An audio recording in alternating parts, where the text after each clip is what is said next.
So, hi, time for a Sunday chat. I want to talk about something that I posted a while ago, and I said, just because something is in your nature does not mean you are bound to it. Just because something is in your family history, just because something is in your natural composition, doesn't mean that you are bound to it. And I think that that's such an important concept to understand, because a lot of times we make excuses for not changing because we think that, well, I was just made this way, that's just how I am, and we expect other people to accept that. And while you should be accepted, you should never stop growing and evolving. And so, you don't want to stop the growth process before it starts because you believe that you are always forever going to be stuck with how you originally are.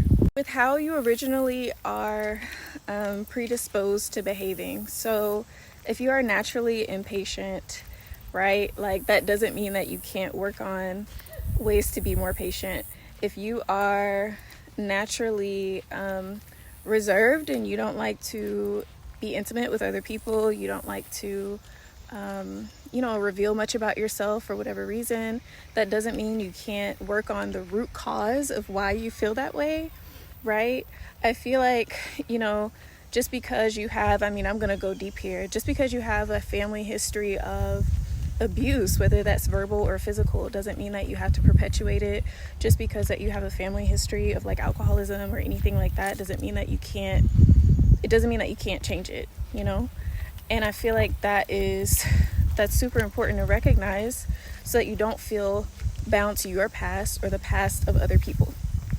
The past of the other people who set the stage for you, whether that be your blood family, your chosen family, your environment.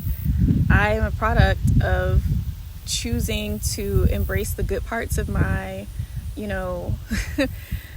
childhood town, and the so-called bad parts I have learned from them. So yeah, I don't know who this is for, but just know that you're not bound to something just because it's in your nature, just because you are naturally one way. I'll share that for me, I feel like a lot has been brought to my attention about how I am wired naturally, and I could choose to approach it two ways. I could say, well, that's just how I'm wired and the world just needs to get with it, or I can recognize that there is room for improvement in a lot of areas of my life and of my engagement with myself and other people. I was telling someone the other day that I used to not really like super positive people, like growing up. And it's not that I didn't like the positivity, it's that I didn't trust it. And now I've basically become the thing that my younger self would like cringe at, because I try to find the good in everything while also being realistic about, life and the circumstances that have made it hard. Because I feel like the positivity is only real if it's real, like it's never fake. For me to get to a place of peace, and speaking about my challenges, I've had to actually acknowledge that the challenges are there. Yes. So anyway, what I'm saying is that I used to not really like positive people like that, or trust it. But just because that's in my nature, it doesn't mean that I can't sit down and assess, why the heck did I feel that way? Like, what made me not trusting of kindness and goodness and positivity?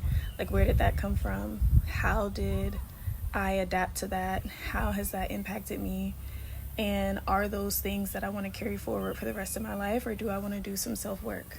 Like, what area have you given up on? Let me tell you that it is not too late to change and to improve, because I'm on a breakthrough of like turning my whole life around. I've been on this journey for a long time and it's only gotten better. So I just want to encourage you to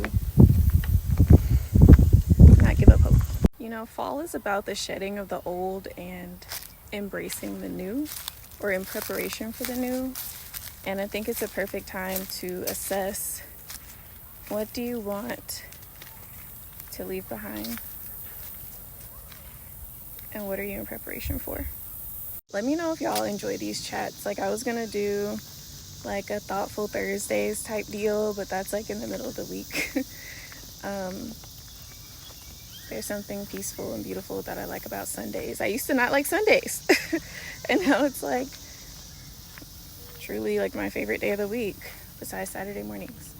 So yeah. All right, have a good week, y'all.